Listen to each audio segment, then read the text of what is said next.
Hey everybody, it's Bob Harris, Senior Editor of FootballDiehards.com. Time for the Week 10 injury preview, review, update, and overview. The thing we like to do every Saturday to make sure you're up to speed. I know a lot of you out there, you're not sitting here every minute by minute, day by day, looking at all the minutia and the daily activities. So this is where you get caught up, right? One little digestible bite will get you up to speed on everything you need to know before you set your lineups, or at least to set the baseline. You'll need to follow up on the website. I'm recording this at 2 p.m. Eastern Time. So check the late breaking update section after that for the things that change, and they will. Or check the FSP staff rankings, that cheat sheet, the staff cheat sheet, kind of your one-stop shop. Lets you know everything you need to know about all the players you might have in your lineup and helps you make some crucial decisions if you need to. So for this week, the Ravens, Bengals, Patriots, and Jets are on bye. Get them out of your lineup. That's Baltimore, Cincinnati, New England, and the New York Jets. Not playing this week. We've got an early game, Munich, Germany.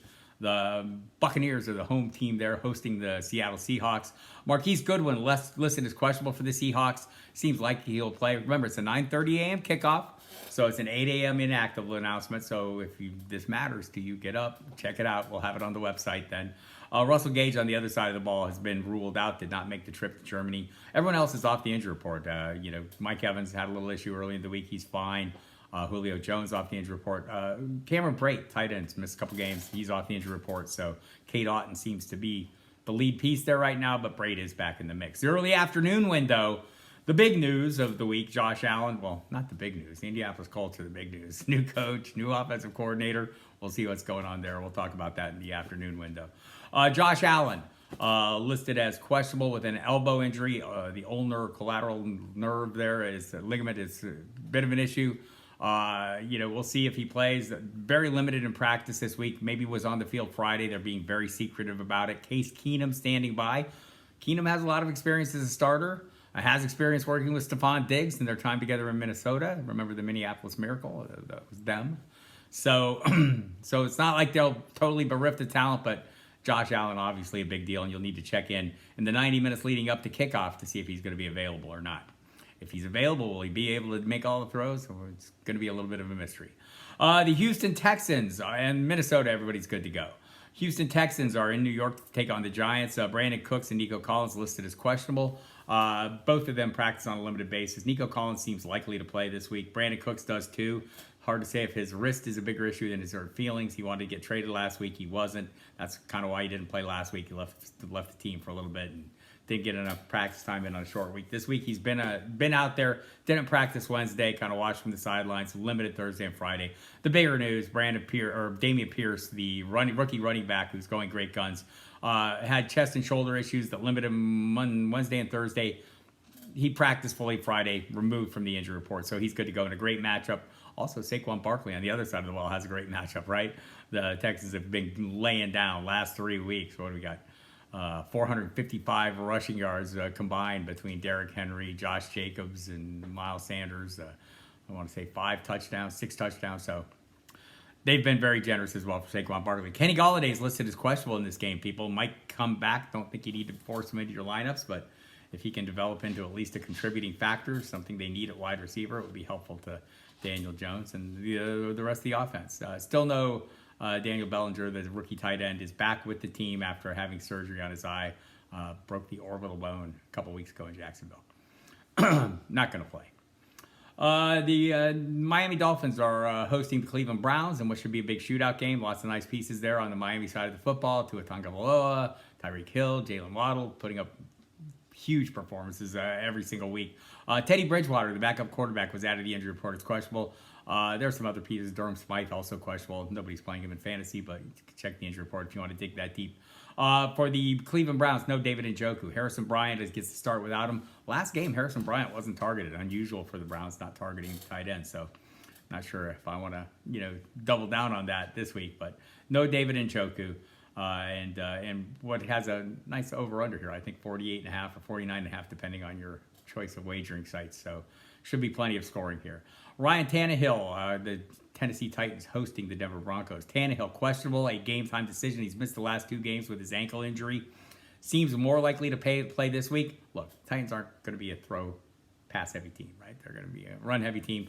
Behind Derrick Henry. Derrick Henry took a couple days of rest this week. He was literally listed as resting, not injured, so take heart in that. He practiced fully Friday. Dontrell Hilliard off the injury report as well. Treylon Burks has been designated to return from IR. He has to be activated by 4 p.m. Saturday to do that. You'll want to check the updates, late-breaking updates. But again, they don't pass much. And if Tannehill doesn't play, Malik Willis hardly passes at all. He runs a lot. So does Derrick Henry. So you've got that. On the other side of the ball, KJ Hamler has been ruled out with a hamstring injury. He suffered in practice this week. So thins out the receiving core. Offense has not been very efficient, but it's a great matchup. Remember, Chase Edmonds was traded from Miami to Denver last week. He'll be in the mix with Melvin Gordon and Latavius Murray for backfield touches. You'll want to watch for that. Don't think you want to play that, but you want to watch for that. The Detroit Lions are at Chicago. Boy, Justin Fields coming on and top 5 option at his position. Great rushing equity there. Bears fully healthy. Chase Claypool expected to have a greater role this week after showing up from Pittsburgh and in that trade last week. Seems like he'll be a little busier this week, but whatever the case, the other side of the ball is what we're interested in injury-wise. DeAndre Swift is off the injury report. He's been lamenting his lack of action and the fact that he has not been getting much of a workload. Well, now he's healthy. We'll see if he gets it. Jamal Williams also in the mix there. No Craig Reynolds, though. The third running back has been placed on IR. Justin Jackson will move up into that spot, but nobody should be digging that deep. At wide receiver, Josh Reynolds ruled out for a second straight week with a back injury. Amon-Ra St. Brown, always locked in play there. So go ahead and play him. Beyond that, Khalif Raymond seems like the next option, but don't get too excited there. At tight end, too, by the way, with TJ Hawkinson traded, it's going to be Brock Wright. It's going to be James Mitchell. It's going to be the Zylstra brother of choice, apparently. So watch that. It's going to be a little bit tricky. James Mitchell seems to be the one that people are locking in on as maybe the receiving asset there. So watch that. The Kansas City Chiefs are playing the Jacksonville Jaguars. Jacksonville, everybody's good to go. For the Chiefs, Jerick McKinnon added to the injury report on Friday. Never a good sign when a player shows up on Friday. Shoulder, knee, and I think a new issue as well. Questionable. He had gotten the bulk of the snaps last week. He had 62% of the snaps. Isaiah Pacheco 22. I want to say Clyde Edwards-Helaire like 17%. So McKinnon's played a big role. We'll see if he can get on the field for this one to do it. Mecole Hardman will not be on the field. He's been ruled out with an abdominal issue that they say is being further evaluated. That doesn't sound good. Abdominal often means sports hernia situation, so that's something to watch. New Orleans Saints at Pittsburgh. Mark Ingram has been ruled out with the knee injury. Jarvis Landry will return. He's been removed from the injury report, so good news there. For the Pittsburgh Steelers, Chris Boswell has been ruled out, placed on IR Thursday, out at least 4 weeks. They signed Matthew Wright. I want to say off Kansas City's practice squad. So he'll handle the kicking this week and going forward, at least as long as he does a good job. Late afternoon window, it gets even more interesting. Your options are fewer, and the injuries are more copious there. So not a great thing. The Arizona Cardinals are at Los Angeles to take on the Rams. The quarterbacks of both sides have issues. Kyler Murray is questionable with a hamstring. Seems like he got on the practice field Friday, has a chance to play. Cliff Kingsbury talked a lot about him, being able to be effective, staying in the pocket, suggesting they don't want him to run. Do you think Kyler Murray will not run? It's a concern for me. Greg Dortch also turned up as questionable with a groin injury. Matt Prater questionable with his ongoing hip issue. Seems likely he will play. You might want to watch the Saturday updates to see if they promote a kicker. Take care of that. For the Rams side of the ball, Matthew Stafford in the concussion protocol. And seems like he'll get cleared. He got on the practice field Friday. We'll need final clearance from an independent neurologist, and that could come Saturday, could come Sunday morning, right? It's a process. They have to up their level of physical activity each day and then have no symptoms the next day. So may take all the way through tomorrow to get that clearance. John Wolford is standing by. By the way, Colt McCoy standing by if Kyler Murray can't go. Malcolm Brown has been ruled out of this game with a hamstring injury. Kyron Williams, the rookie running back out of Notre Dame, has been on IR. Designated to return last week, will be activated this week. Sometime later this afternoon it'll be official, but Sean McVay has said he will be active. The Rams aren't running the ball well. I don't know if you want to count on any of these guys. Cam Akers has come up short. Darrell Henderson's come up short. We'll see if Kyron Williams gets an opportunity to come up short too. The Las Vegas Raiders hosting the Indianapolis Colts. This one gets interesting. Darren Waller and Hunter Renfrow both on injured reserve. And so they'll miss at least 4 weeks. So Mac Hollins moves up in the rotation at receiver. I don't know if you want to dig any deeper than that. Foster Moreau will get the start at tight end. For the Colts, as I mentioned, Jeff Saturday takes over as head coach here. Parks Frazier takes over as the offensive coordinator, the youngest member of the staff, no play calling experience. Sam Ellinger remains as the starter, but Matt Ryan is off the injury report and did practice this week and will be the number 2 quarterback, and Nick Foles will be inactive. So read into that what you will. The big news, though, Jonathan Taylor off the injury report and will return. Deion Jackson ruled out with a knee injury. Mo Alley Cox questionable with an ankle injury. Jelani Woods, the rookie tight end, ruled out with a shoulder injury. They added some depth pieces today from the practice squad at tight end. Nobody should get too excited. Ashton Doolin came off IR, and Jordan Wilkins, with Deion Jackson out, was promoted again, and he'll have a role behind Taylor, but hopefully Taylor can get it done. Look, the offensive line there hasn't been playing great. I don't know if Jeff Saturday comes in as head coach with absolutely no professional coaching experience. He's been coaching at high school level, and he's been a consultant to the owner, Jim Irsay, so unusual move. We'll see if it pans out, but desperate times apparently for the Colts, who fired Frank Reich early in the week and went with Jeff Saturday as his replacement. The Dallas Cowboys are at Green Bay. Ezekiel Elliott, we're waiting to hear on his status. We might know something Saturday afternoon before they make the trip. Might not.